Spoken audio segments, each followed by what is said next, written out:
And we are live. Aloha, everyone. Hey, happy Pride Month, and a big shout out to all of our LGBTQIA caregivers. Gosh, we hear your pain all the time. I know it's hard, especially to get support. So listen carefully, because I'm going to talk about how you could get supported in this show. And it's the Care and Caregiver Show right here. This is for you, for everybody, all walks of life. You're all welcome here. We're all caregivers. And I'm your host, Savvy, the founder of Give Me a Break, which is a nonprofit organization that cares for all caregivers. It's our job to bring back the joy of caregiving. And that's what we're here to do for you. We want to help you to survive. Remember that 50% of all caregivers will pass before the one that they are caring for. This is not an acceptable statistic. And I want to take just a quick moment and a deep breath and send out a shout to Ruth. And I know you're out there in spirit world or wherever you are and whatever next journey you've gone to, and you can hear this. But we have a caregiver down. After years and years of caring for her husband, she passed away a few days ago. And she's a wonderful, wonderful person. And I send my heart to the family and hope that there's a caregiver that can step in for her husband. But that statistic that I give you is real. We're losing our fellow caregivers, and we all need to step up and practice self-care and wellness. It's very important. So in your hearts, please send out some love for Ruth and her family. And I'm going to send that out as well. So I just wanted to make a mention of that. And I'm trying not to get choked up, because it's always hard when you hear that we lose one of our caregivers and one of our community. Okay, so with that, I'm going to take a deep breath in just a moment.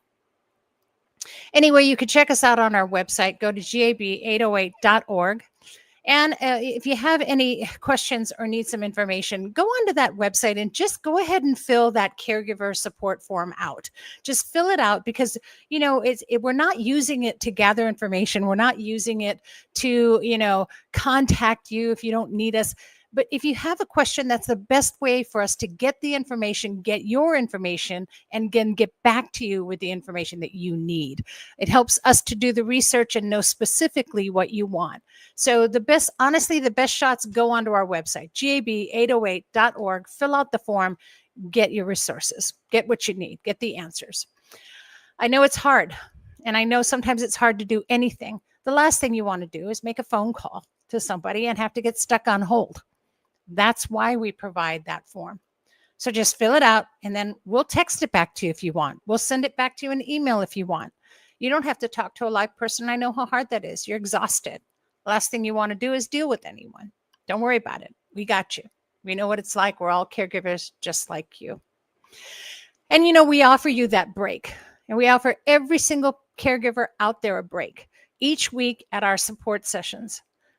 Oh, I forgot to load my pictures today, so we're not going to have any. That's okay. You've all seen it a million times. It's free, it's online, and it's every Tuesday evening, Hawaii Standard Time at 8 p.m. I know that's hard for some of you, but you know what? If you've got a group of 3 or more people, and I don't care where you are in the world, you contact me, and I will figure out a time that works for all of us, and you'll have a support group. We'll form a support group. And if anyone's really interested in forming one anywhere as well, let me know. I'll help you. We'll get you all set up. We'll make sure that you have all of the outlines and all of the education you need and all the resources you need to do so. We're here to do that. And the more that we can hold hands, the better.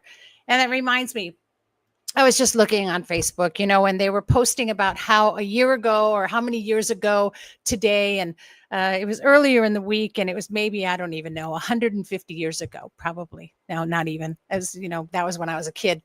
And so, what they did was this thing called Hands Across America.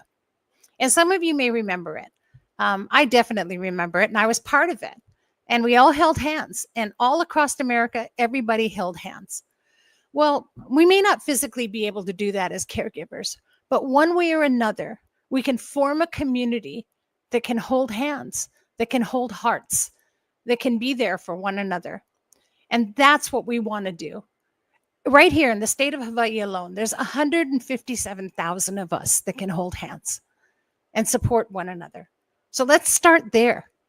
And then wherever you are in the world, let's start caring for one another And, just be kind and be there. And that's what we need more of today anyway. So know that our support sessions are a positive, safe space for you. And that's where you can come to connect with that community. And the more we have these safe spaces, the better we're going to be, the more support we'll get. In fact, we're talking right now about your care receiving plan and the importance of that. So join us and start planning for your care receiving. Also, this show is brought to you by Givers Guides. Givers Guides is a caregiver's guides to caregiving. And it is put together by all of us, right? We do it. Articles written for caregivers, by caregivers, and all kinds of wonderful things in there. You can check it out, get your subscription, because that subscription helps to support Give Me a Break and all the work that we do. This week is all about men's health. So there's all kinds of wonderful articles in there for you caregiving dads and you caregiving husbands and you caregiving partners and all of you out there who are caregiving for another person. And know that we care about you guys too.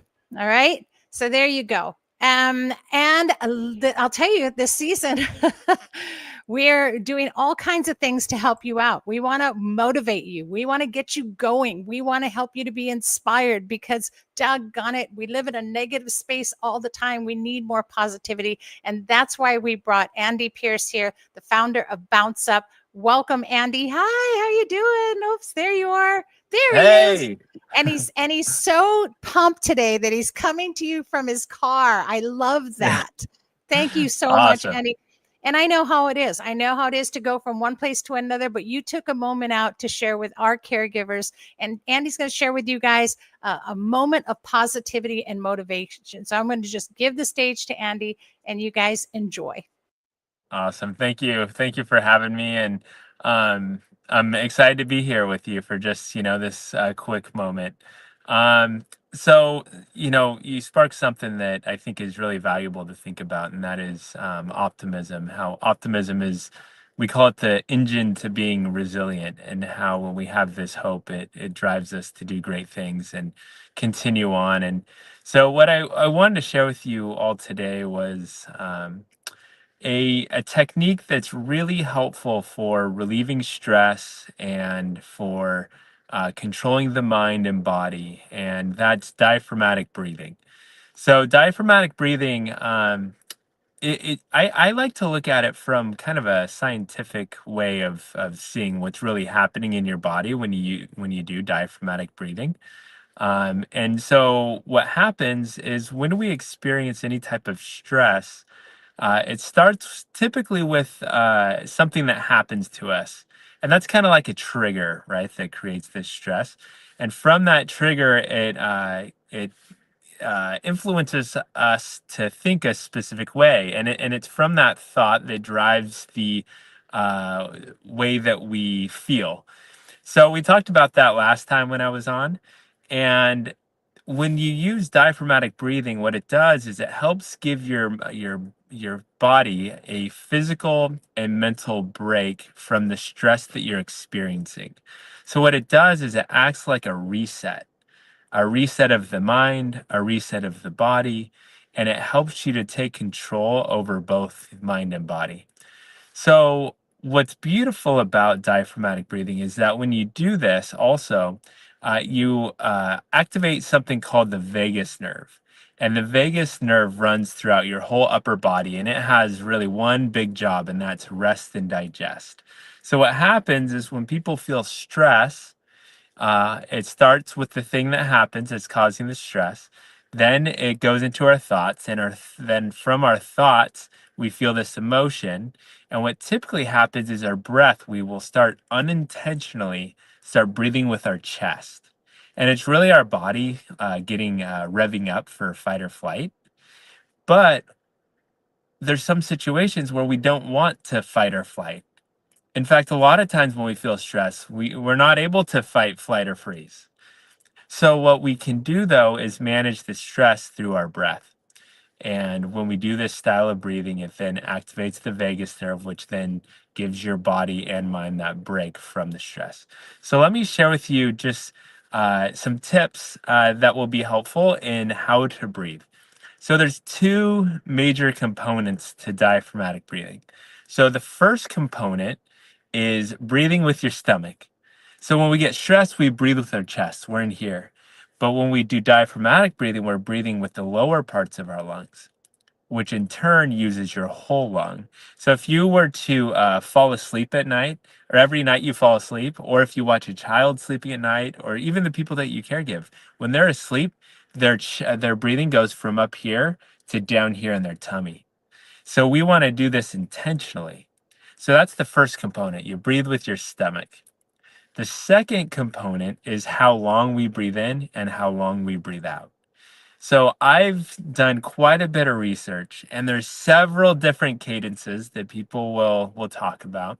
And I've found that the correct cadence really is just slow, whatever that is for you.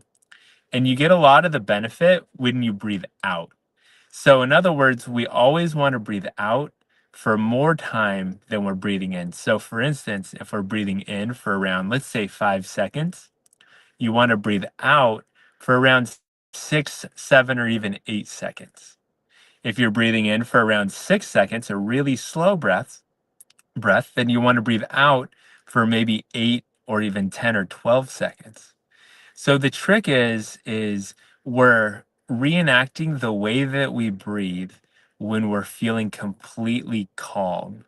And when you do this when you're feeling stress, what will happen is your energy and your stress levels within your system, within your body will come down.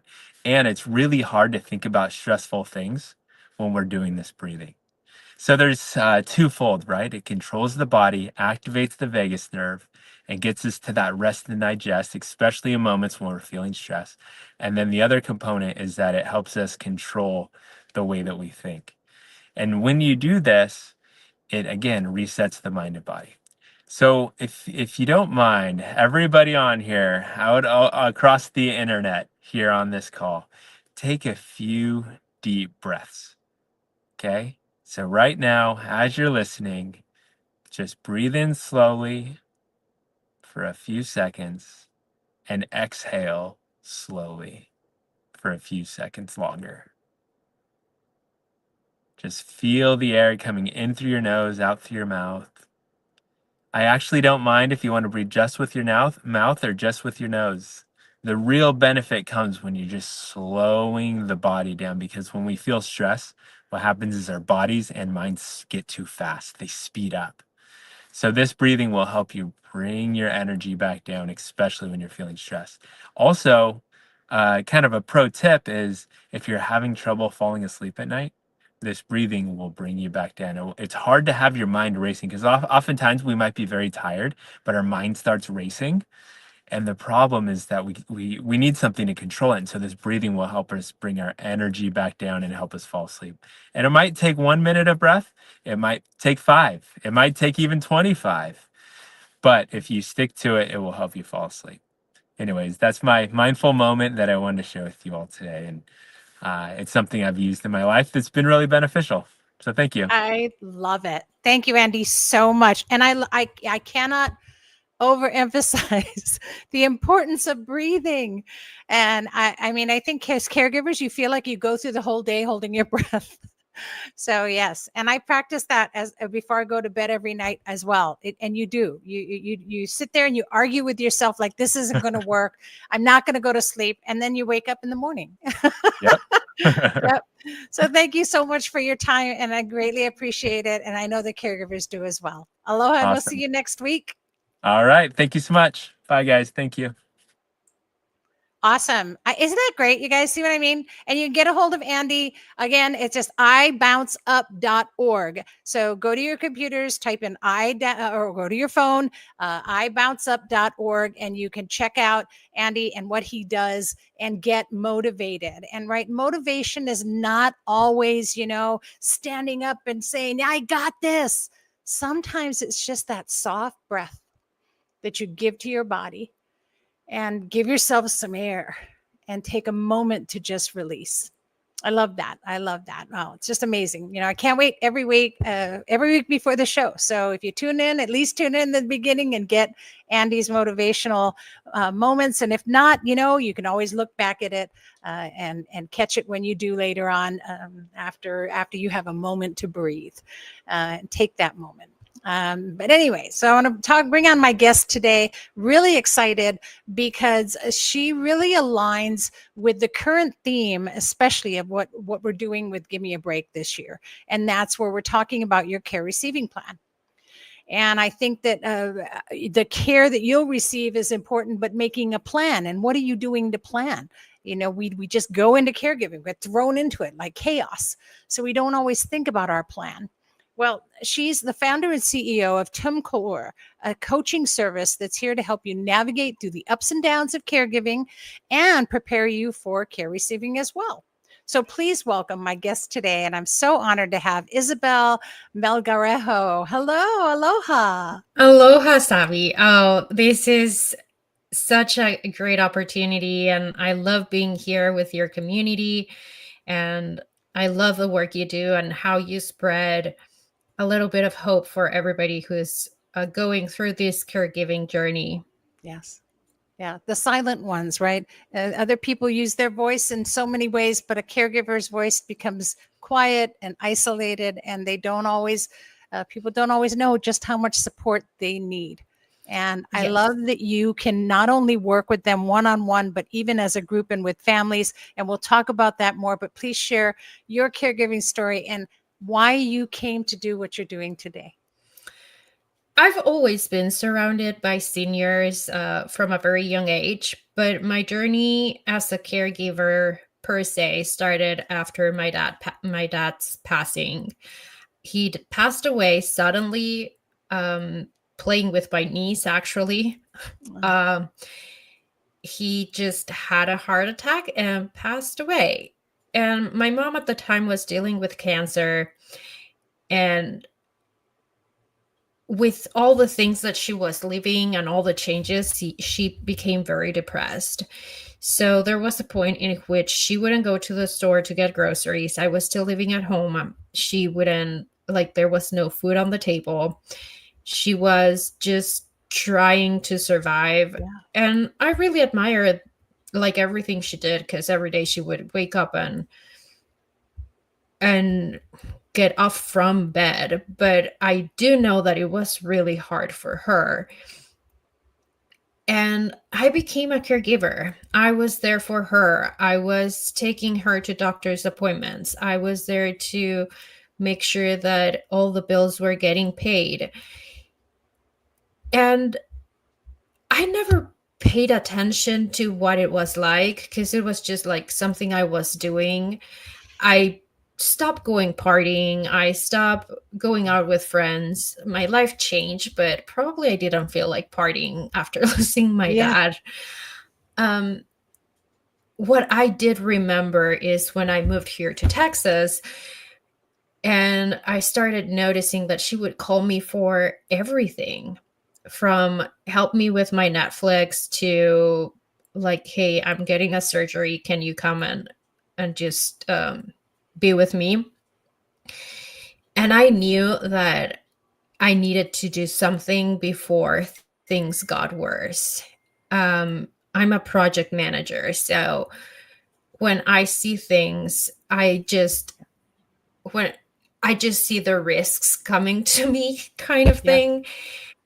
And I knew that I needed to do something about it, because I didn't want to go through the same circumstances that I had lived when I was 20. I didn't want to, because I know how lonely the journey is. And I know that it can be better for everybody. Well, the more you know, right, the better. And what you don't know, you don't know. And I love that you said you're a project manager, because I don't think that we all go into caregiving thinking that this is a project. We go into caregiving from calm to chaos. And next thing you know, we're like just going. We're constantly in reaction mode. And taking a step back and analyzing it more as a project and seeing how you can, put things into motion to create a better journey is not always what a caregiver does.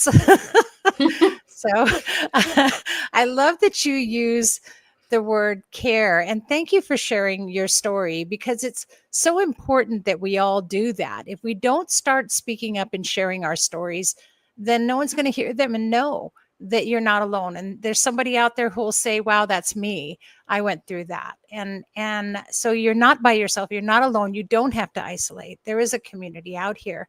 And I, I did a little research. I was trying to the name of your company is unique, and I thought, well, what does that mean? So of course, I had to look it up, and so I guess it's a French expression, right? And it refers to your heart and your devotion. Is that correct?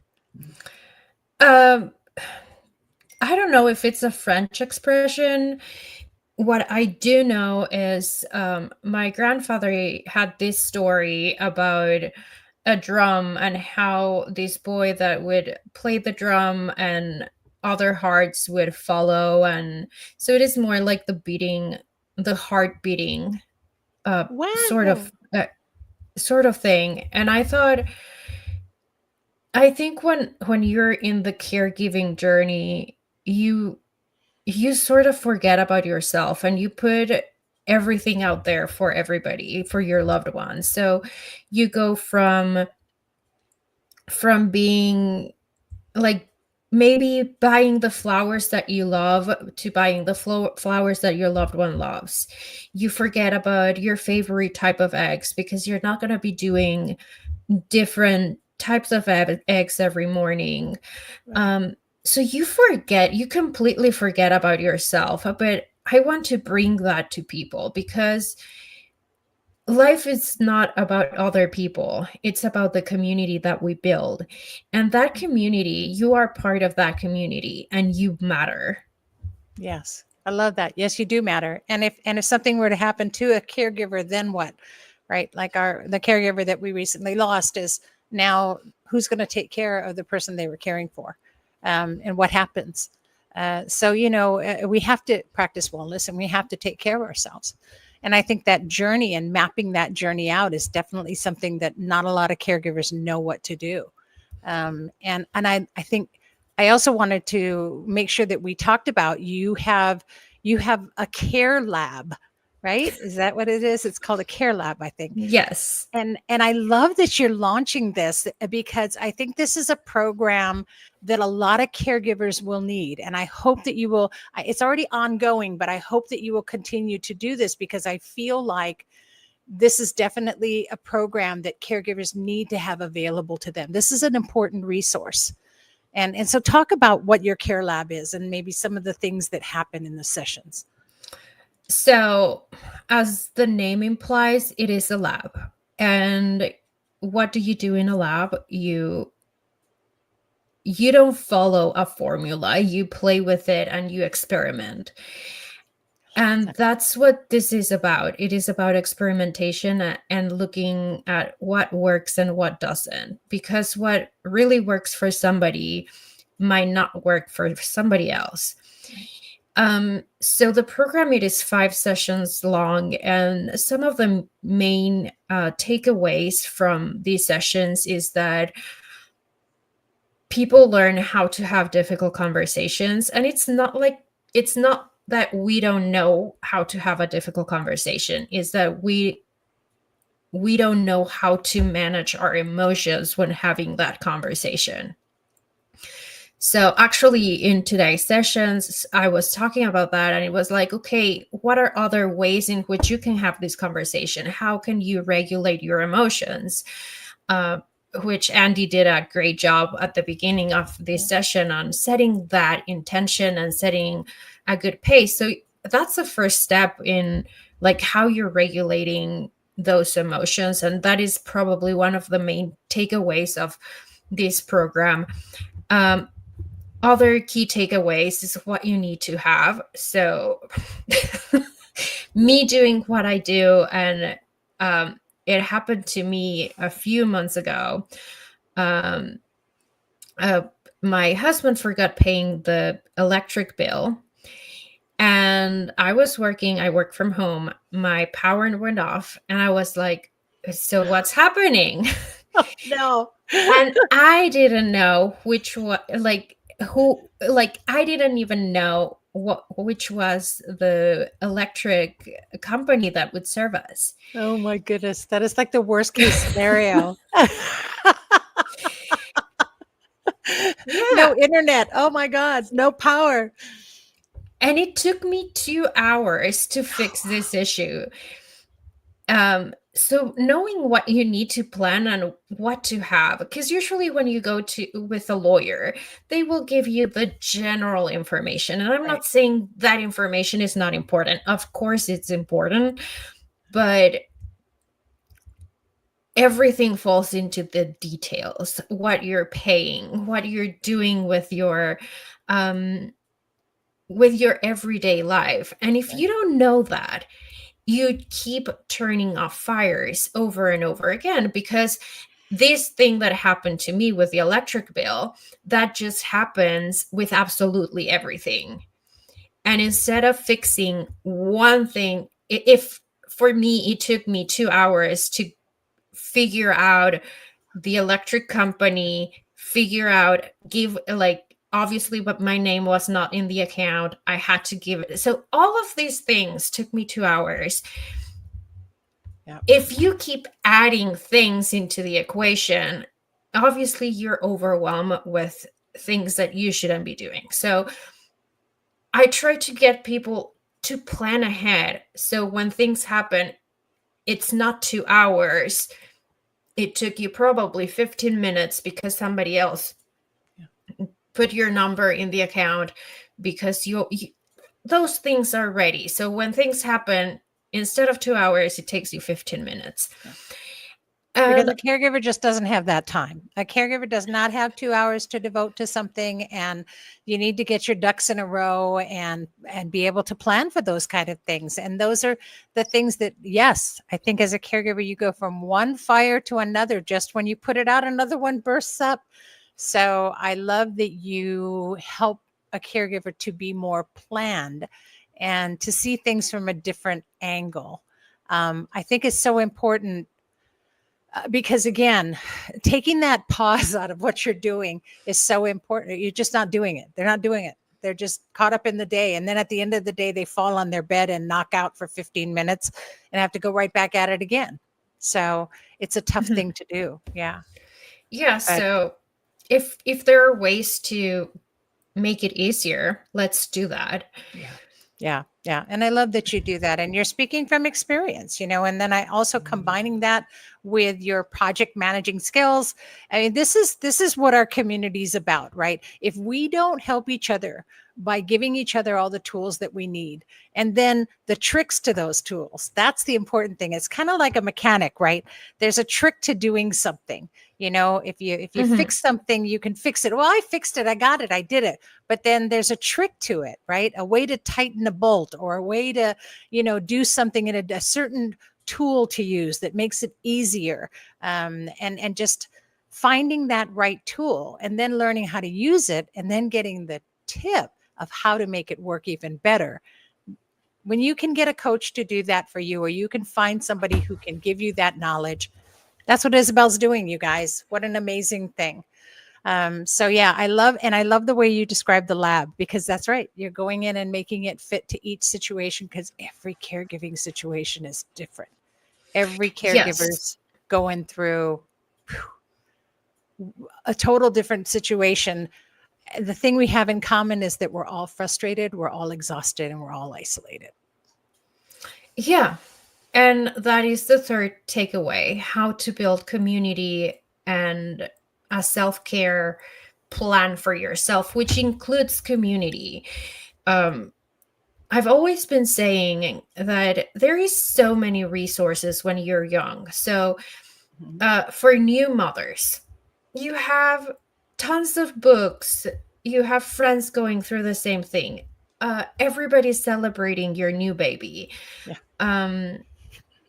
When you finish college, like, tons of resources. When you're getting married, tons of resources. So a lot of the big changes in our lives, we have a lot of resources. But when we're growing older, there is such a big taboo in getting older, getting sick and dying, that we just don't talk about it. Mm-hmm. And because we don't talk about it, there's no resources. So instead of just stumbling upon and trying to figure out, we have to build those resources for us. We need to find those connections. So sometimes with the clients that I work, it's not about the community, the other caregivers, but finding the people that you want to connect with. And sometimes it is maybe you want to just connect with somebody that will help you with like they like gardening, and maybe that's what you want to do, and that's your community. And everybody has different things, but if you build community, even with people that have nothing to do with the caregiving journey, you're constantly feeding your well-being. Yeah, in one way or another, and it really helps in your wellness and in practicing self-care. Maybe gardening could be part of your self-care and wellness program, and as caregivers, we don't put a wellness program. Yes, you absolutely need that. And I think as you connect to a community, your wellness gets stronger and you begin to see the importance of putting your health first. Because if something happens to you as a caregiver, then what? So Yes. that's that, and so I love what you're doing. I know we're running short on time. So is there anything else you want to share with our caregivers in your final comments? I would like to share that there are others out there going through the same thing, that they're not alone. Just reach out to somebody. I love that. Thank you. That's wonderful. I really appreciate that, Isabel. And I appreciate everything that you're doing and for sharing that with us today on the show. And the information is right on the screen. Isabel, you can contact her at TUMCOR, and I'm going to spell that for you for those who are listening on podcast and not seeing a screen. It's TUMCOEUR.com. So TIMCOR.com. Check it out. You may not be able to get into this session, but I know that the information she has, and she can cater something even just to you as an individualized program. Get a plan and get support. And Isabel's here to support you. So thank you so much for coming on today and for sharing with us, Isabel. I'm so happy that you were able to come on the show. Thank you for inviting me. This has been such a pleasure, and I always enjoy the conversations with you. Oh, thank you. Well, have a wonderful, wonderful day, and I hope we'll be in touch soon. Aloha. Mahalo. Oh, she's so wonderful. So again, that's Isabel Melgarejo, that you can contact her with timcore.com. Check it out, you guys. What a wonderful program. Sincerely, there are so many wonderful resources out there. I wish I had them. I wish I knew. I didn't. I stumbled through caregiving, and I'm still caregiving, but now I don't stumble as much anymore. So, and for those of you who don't know, my mother is now in hospice for the 5th time. So, we're hoping that 5th time might be the charm, and she will be able to go to her next journey. She hasn't eaten now for almost 2 weeks. So I'm going to see her tomorrow, and a wonderful friend of mine who is a Reiki energy healer is coming with me, and we're going to play some music and do some wonderful energy movement and hopefully help Mom to pass with grace, or at least move to her next journey, wherever that may be. So I'll take all of your wonderful thoughts and kindness and hearts that you've been sending to me with me tomorrow as I do that. And boy, look forward to next week's show. So next week, you're actually going to meet Michael Bankowski and Maya Rudenak of Prosperous Robotics. So you will be hearing all about Rosie the Robot and how they have these elderly care solutions. And of course, more motivation from Andrew, who I'm just so honored to have on every week as we do the show. And just remember that this show is brought to you by Give Me a Break, and of course, by Givers Guides online magazine. And it's a great resource for you. There is community right there. Trust me, all of us can get so much information out of that. Articles, advertisements, all kinds of things that you need to know about, more resources, all in the magazine. So know that that magazine that you get your subscription, that all of that is going to go to keep what we do at Give Me a Break going. Whew. So Caring Caregivers Show, all about connecting caregivers to resources and community. That is what it is. It's reminding you that your wellness and survival is our goal. Season 15 is so filled with so many amazing resources. I can't wait to share all of them with you. You don't want to miss a single show. But don't worry, if you can make it at 12 noon Hawaii Standard Time on a Wednesday, awesome. You can watch us live. I'm super excited to have you here. But if you can't, don't worry. It lives on all of our social media. You can always watch it. You can go to our YouTube channel and you can watch it on the Caring Caregiver Show YouTube channel or even on the Give Me a Break YouTube channel. And you can watch it. Just go to live broadcasts and they're all there. And you can see them all. Look for the resource you need. Watch the show. Get to know the person. And you'll see they're a caregiver just like you. They understand and know. And if you still miss that, a week after every live show, you can listen to us on podcast. And for those of you who've been listening on podcast and commenting to me and telling me how much you really appreciate it getting through your day, my heart, thank you so much, because that means everything. If we were able to make your day just that much better, then I'm stoked. I'm stoked that that's the thing that we did, because that's what this is all about. The Caring Caregiver Show is here for you. This is not for me that I did this. This is for you, so that as a caregiver, you find joy in your caregiving. And you can check us out on any of those podcast platforms. Gosh, Spotify, Apple, Stitcher, I don't know, Google, we're on all of them. Apple, we're on all of them, okay? And if you really just can't find it, again, just go to caringcaregivershow.com. Right there, caringcaregivershow.com. Go to our website and click on and listen to any audio right then and there. All right. Whatever you do, caregivers, breathe. Just like Andy said, breathe. Take a good belly breath. It's like a good belly laugh, right? And as Isabel is offering, plan. Start planning. Get your project in order, and she's there to help you. But whatever you do, stay connected. Stay connected to your community, and just keep checking on all of our social media for anything else you might need. And just remember to do that. Here's hoping that you are finding joy in your caregiving every week right here on the Caring Caregiver Show.